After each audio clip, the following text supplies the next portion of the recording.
Hi everyone! In this video we'll be talking about logarithms. Now what I must say about them is that they're not as prevalent in the first Calculus 1 midterm. You might not even find any questions on your exam, and if you do, there might just be one question. But still, it's always best to know the properties, so if you are faced with one question, then you'll be ready to solve it easily. Not only that, but when you start calculus, there might be a lot of problems that use logarithm properties, even though they're not specifically about logarithms. So either way, it's always best to solidify your rules and concepts about logarithms. So let's get started. A logarithm is really just the inverse of an exponent.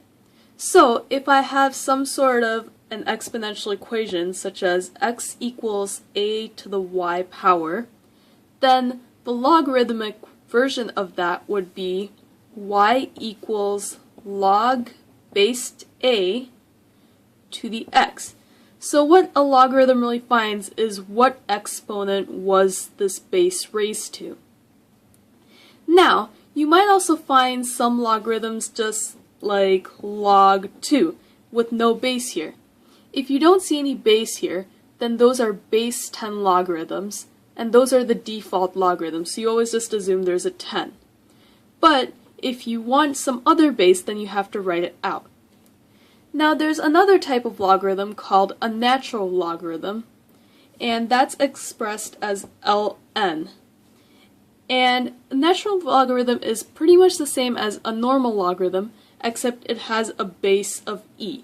You don't have to write that down, but it's assumed that there's a base of e, just like this log assumes that there's a base of 10. So if you have a log based e of x, that is the same thing as natural log of x. It's just a more convenient way to express it, but either way can work. Now let's take a look at some of the properties. There are ways to derive these properties, but for an exam, it's best to memorize these so you can quickly use them and solve problems efficiently. The first property here states that the log of base a of 1 is 0, and this makes sense because any number raised to 0 would give you 1. In this property, if the base and the argument of the log are the same, then the answer is just the exponent that the log is raised to. The third property is pretty nifty. If you have a number that is raised to a logarithm, and the base and this number, the base of the log and the base of this exponent are the same, the answer is just the argument of the logarithm. Now, this one is called the product property. If your argument is a product of two numbers or two terms, you have to add them out and make sure they have the same base. Now, you might be thinking that you might multiply the logs, but don't forget that you have to add them. And same with subtraction. If you have a quotient as your logarithmic argument, then you have to subtract the two. If you have a logarithm of some sort of exponential term, you can bring out the exponent to the side and multiply it out.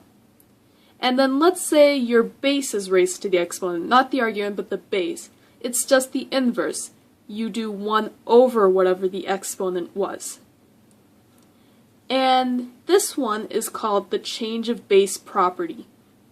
If you have log of base b and argument a, you can turn that into log of a divided by log of b. And when you do this, this will automatically become a base 10 log. So let's say you don't know how to solve it for base b, then you can change it like this so then you can work with base 10. So these properties are pretty convenient and will be even more convenient when you get to the next midterm for calculus. I hope this was helpful.